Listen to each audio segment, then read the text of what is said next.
have one, but it's quite good team support as well. I mean, in ESWC, I think it was. I mean, the big one that I remember is actually IX Mike playing for whoever the hell IX Mike plays for, because I can't actually remember.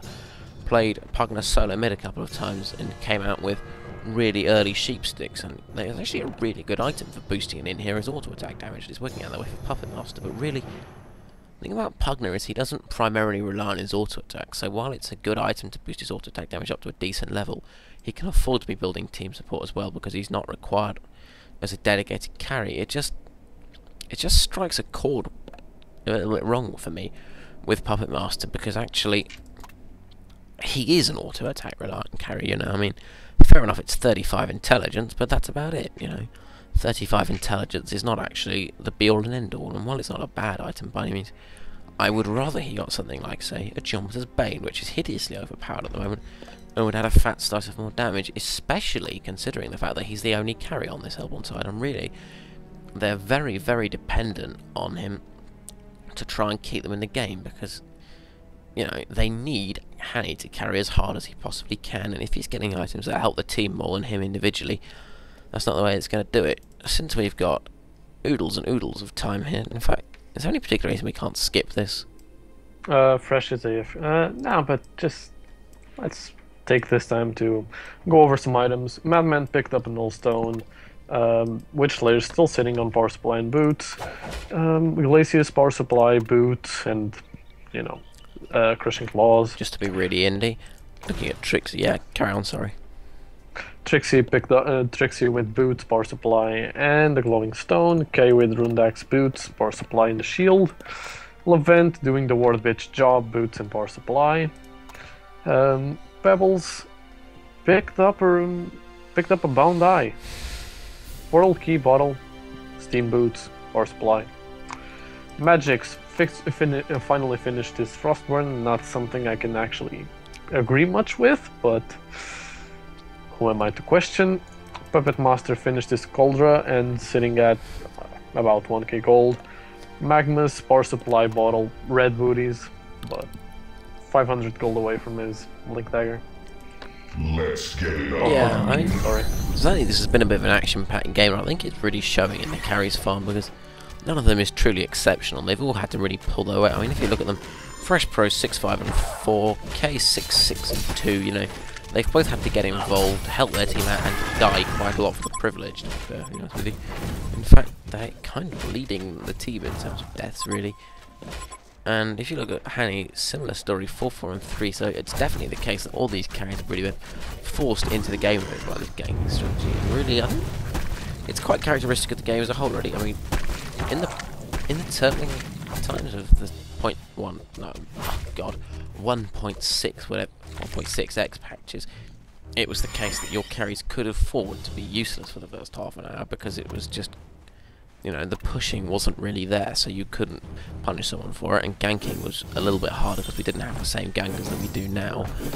I mean, as Jada himself said, I think it's the Deadwood, who is pretty much the game's only dedicated ganker at the time, stuck out like a black man at the Republican Party convention, and really, that is the case because there are very few dedicated gankers, so your carries could afford to be completely and utterly useless for a bit.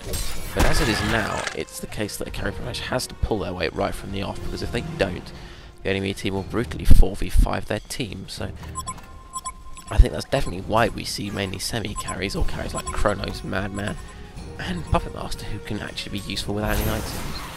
I'm off a bit of a tangent, am I? Is there anything you'd like to talk about that's actually relevant to the game at hand, or...?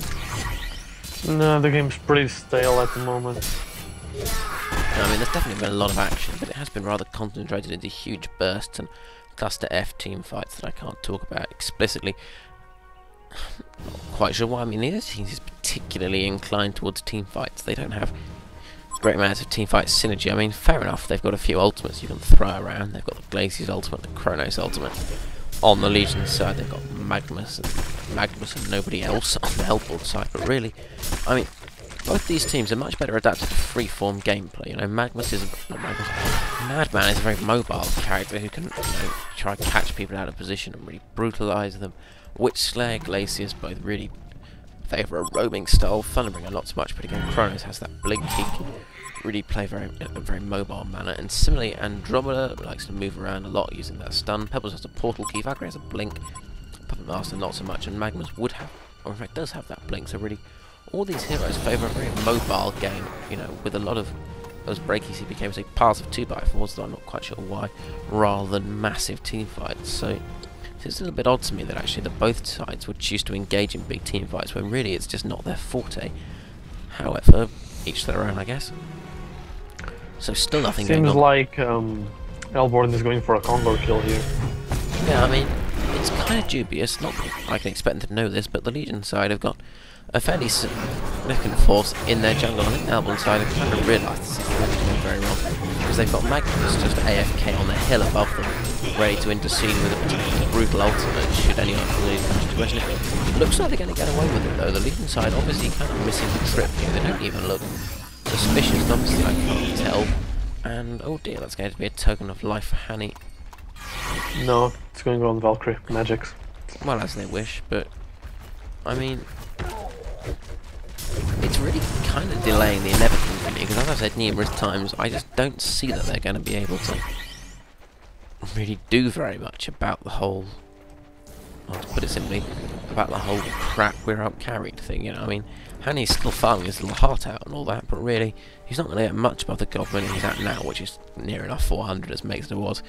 And Madman's and actually Kronos as well are both at 320, so I think realistically, especially considering that they have Kronos to shut him down for 5 seconds, and then Glacius to shut him down for 5 seconds, and then Witchslayer to shut him down for 5 seconds, I think that Puppetmaster's chance of being able to carry this game are pretty low, because actually, you know, he's the only significant late game threat on this Hellborn side, apart from Valkyrie, who is not, to put it in kind terms, not the best farmed. Magic's got 300 gold minutes, it's not horrible, but it's not going to break the game either, especially on a hero with no actual scaling like Valkyrie. And really, it just seems to me that he's, you know, it's going to all fall on the shoulders of Hani. And when you've got 3 heroes with lengthy disables to completely screw up somebody, I don't think one hero is going to be able to carry, especially against actually fairly hefty late game heroes like Madman and Kronos, both of whom do the job with one really quite horrible.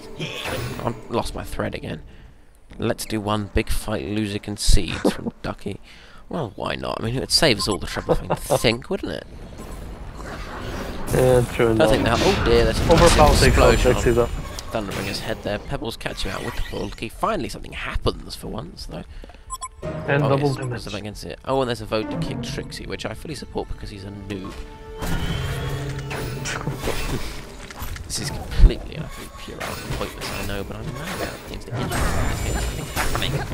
There needs to be a new the game started out so great and started getting so boring so quick. Well, it's kind of like both sides have kind of realised they don't really want to lose a massive team fight, and they've decided that the important acceptable solution is not to hit into one, which is really exemplified by the fact that the Hellborn side have just walked up to the Legion and taken down an entire tower without really, well, any opposition at all, which is a little bit... K is pushing up middle lane though, unopposed as well, but he is going to force back right now actually. Yeah, you know. I think realistically the fact that someone... Incidentally, he's going to port back. I didn't see that yet. I think they're having the mad syncing issues again. The time for me is now 0:46, 21, 22, 23, 4, 5. And now it finally looks like MSI are prepared to try and defend their tower for once. They've sort of got everyone coming in force. But really, I mean, KDe's sort of actually been allowed to open this gold lead a bit. 7,000, which is a little bit incongruous, really, considering that Madman can eat creepways for breakfast. Well, shit bricks, and Kronos has a ruined axe. So really, you would hope, or at least expect, that they'd be able to do a slightly better job of keeping ahead of KDe. I mean, I know that Puppetmaster type has his own built-in ruined axe, but really, you shouldn't be losing to when you actually have one. And Valkyrie's got nothing of the sort. She's got Call of the Valkyrie, but it's not quite on the same level of magnitude. So really, I struggle to see how they can be letting them open up a gold lead. And it just smacks of not really. MSI do look a little bit like they're detached from the game at the moment. I mean, they don't have any wards in their own flipping jungle, and they haven't even been brutally okay, they have been brutally counter-warded to achieve the effect to some extent, and that a counter-ward has been used, but really, I mean, just not having any wards in your own jungle when actually you're supporting your own are not the poor and impoverished souls you'd expect them to be when Thunderbringer is sitting on 226 gold per minute and ended up